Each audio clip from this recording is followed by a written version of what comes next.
Nós sabemos que toda legislação ela vai se adaptando e ela vai criando mecanismos para o aperfeiçoamento, né? Então, houve a Constituição, houve o Estatuto da Criança e do Adolescente, houve o Plano de Convivência Familiar e Comunitária, e nós vamos ver que já houve um alinhamento do Plano de Convivência Familiar e Comunitária com os direitos das crianças. Porque os operadores do direito, né? Quando eu chamo operadores do direito, eu chamo quem trabalha com criança e adolescente, seja do poder municipal, estadual, federal, seja de quem está na ponta, os que planejam, né? Então, tudo eu vou chamar os operadores do direito da criança e do adolescente. Então, no alinhamento do plano, houve foi dado um conceito mais expressivo à situação e mais pé no chão do que era família. Então, o plano ele vai expressar melhor o conceito de família. Então, o conceito de família reafirmado no plano é a existência de vínculo de familiação legal. Então, família vai ser considerada a existência de vínculo de familiação legal. Antes, a gente considerava família pela consanguinidade. Era família quem era consanguíneo. O pai, quem nascia via consanguinidade. Agora, é via filiação legal. A filiação legal ela pode vir de origem natural, através da consanguinidade, adotiva, independente do tipo de arranjo familiar, onde esta relação de parentalidade e filiação estiver inserida. Brasil, 2006, página 26. Então, vocês vão ver que essa nova legislação, ela trouxe um novo conceito de família. Então, é família pela filiação legal. A filiação legal, ela pode ser da origem natural, ou seja, pela consanguinidade, ela pode ser adotiva, agora só se tiver filiação legal. Isso aí vai dar uma coisa. Eu não posso adotar a criança porque botaram na minha casa. Eu tenho que ter adoção legal, né? Eu não posso ir lá, não sei qual, fulano, me dá teu filho para criar. Não posso.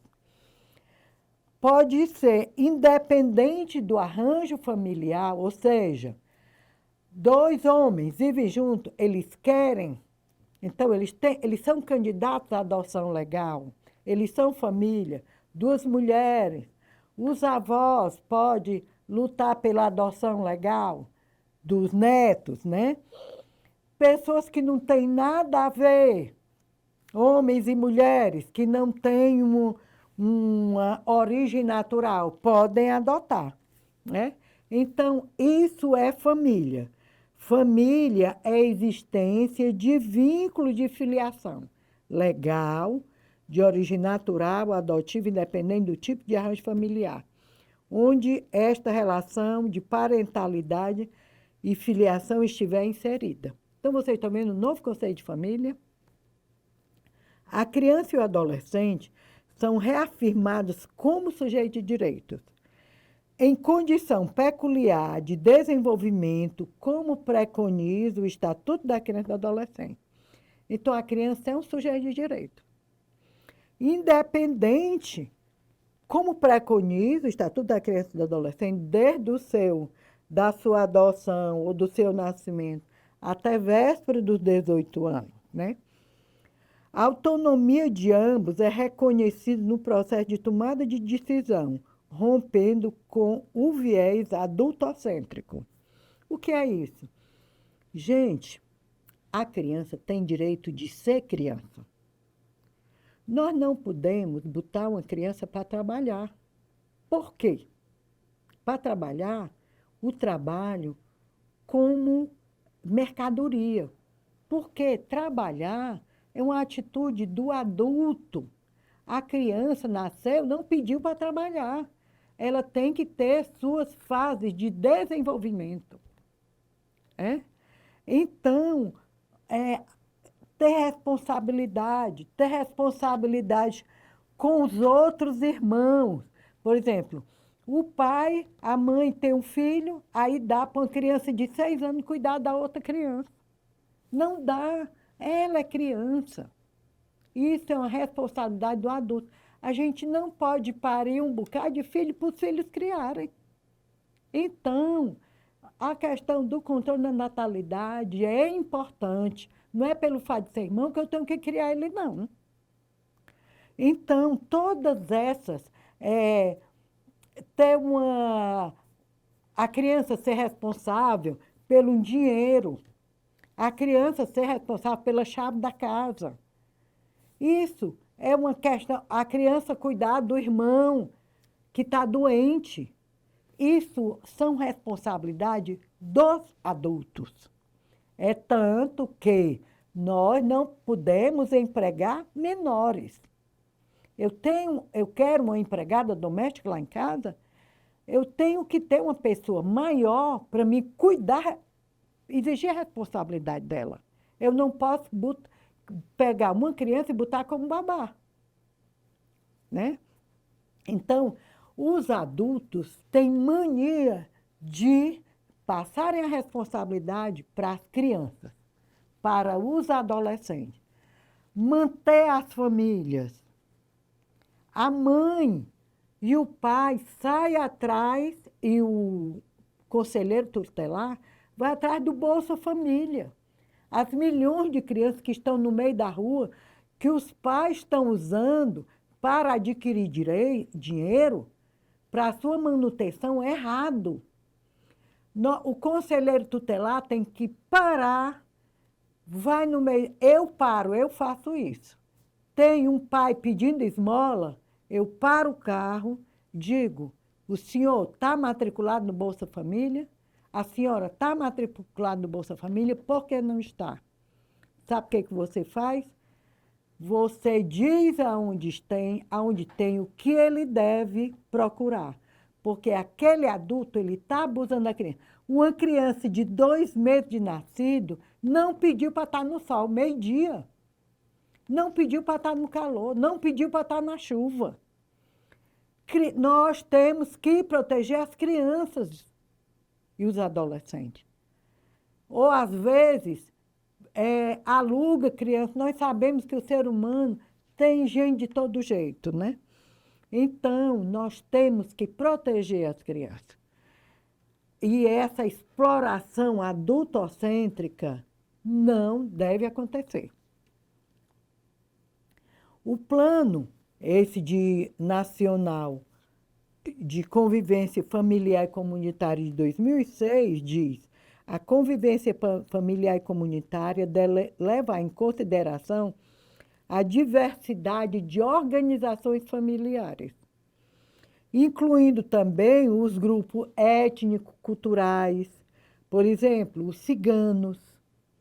Nós temos o conselheiro tutelar, se ele tem uma população que é cigana, ele tem que olhar, ele tem que saber como é, ele tem que ler, né? Como os povos originários, indígenas, remanescentes de quilombolas, o Estatuto da Criança e do Adolescente, o conselheiro tutelar tem que saber disso, quais são os seus direitos, que são os primeiros vínculos de crianças e adolescentes.